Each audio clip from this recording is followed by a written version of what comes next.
اور وہی تو ہے جس نے پانی سے آدمی پیدا کیا، پھر اس کو ددھیال، ننھیال اور سسرال والا بنایا، اور تمہارا پروردگار ہر طرح کی قدرت رکھتا ہے۔ اور یہ لوگ اللہ کو چھوڑ کر ایسی چیز کی پرستش کرتے ہیں کہ جو نہ ان کو فائدہ پہنچا سکے اور نہ نقصان، اور کافر اپنے پروردگار کی طرف سے پیٹ پھیرنے والا ہے۔ اور ہم نے اے نبی تم کو صرف خوشی اور عذاب کی خبر سنانے کو بھیجا ہے۔ کہہ دو کہ میں تم سے اس کام کی اجرت نہیں مانگتا، ہاں جو شخص چاہے اپنے پروردگار کی طرف جانے کا رستہ اختیار کر لے، اور اس خدائے زندہ پر بھروسہ رکھو جو کبھی نہیں مرے گا، اور اس کی تعریف کے ساتھ تسبیح کرتے رہو، اور وہ اپنے بندوں کے گناہوں سے خبر رکھنے کو کافی ہے۔ وہی جس نے آسمانوں اور زمین کو اور جو کچھ ان دونوں کے درمیان ہے 6 دن میں پیدا کیا، پھر عرش پر جلوہ افروز ہوا۔ وہ جو رحمان یعنی بڑا مہربان ہے، تو اس کا حال کسی باخبر سے دریافت کر لو۔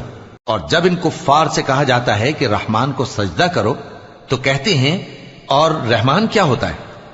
کیا جس کے لیے تم ہم سے کہتے ہو ہم اس کے آگے سجدہ کریں؟ اور وہ اس بات سے اور بدکتے ہیں۔ بڑی برکت والا ہے وہ جس نے آسمان میں برج بنائے اور ان میں آفتاب کا نہایت روشن چراغ اور چمکتا ہوا چاند بھی بنایا۔ اور وہی تو ہے جس نے رات اور دن کو ایک دوسرے کے پیچھے آنے جانے والا بنایا۔ یہ باتیں اس شخص کے لیے جو غور کرنا چاہے یا شکر گزاری کا ارادہ کرے سوچنے اور سمجھنے کی ہیں۔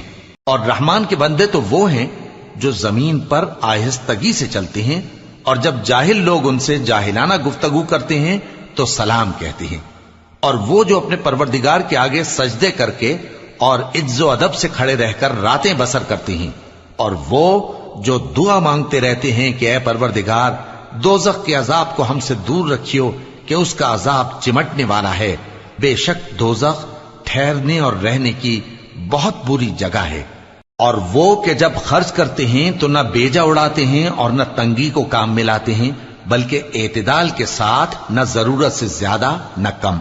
اور وہ جو اللہ کے ساتھ کسی اور معبود کو نہیں پکارتے، اور جس شخص کو مار ڈالنا اللہ نے حرام کیا ہے اس کو قتل نہیں کرتے مگر جائز طریق یعنی شریعت کے حکم سے، اور بدکاری نہیں کرتے، اور جو یہ کام کرے گا سخت گناہ میں مبتلا ہوگا۔